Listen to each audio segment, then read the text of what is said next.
तोहरा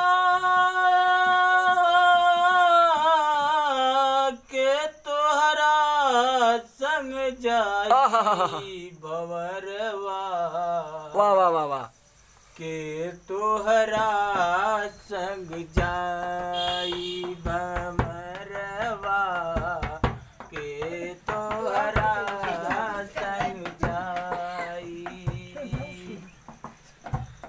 के तोहरा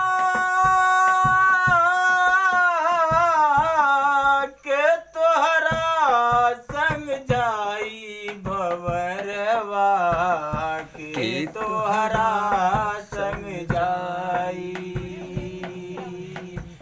खाट पकड़ी के माता रोए बाह पकड़ी सग भाई बीच अंगनवा कामिन रोए हंस अकेला उड़ जाई भंवरवा के तोहरा संग जाई भंवरवा के तोहरा संग जाई।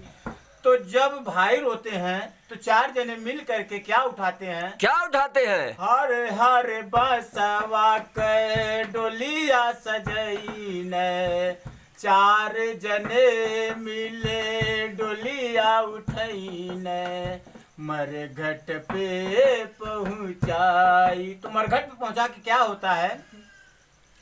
चार जने मिल डोलिया उठौन मरघट पर पहुंचाई भंवरवा के तोहरा संग जाई भंवरवा के तोहरा संग जाई।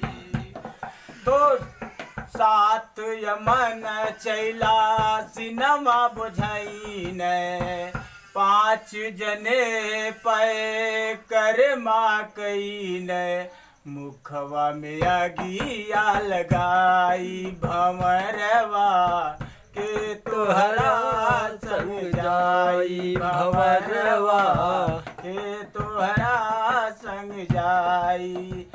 सात कोठरिया में सात दरवाजा काबल सात कोठरिया में सात दरवाजा और सातों में ताला लागी भंवरवा के तोहरा संग जाई।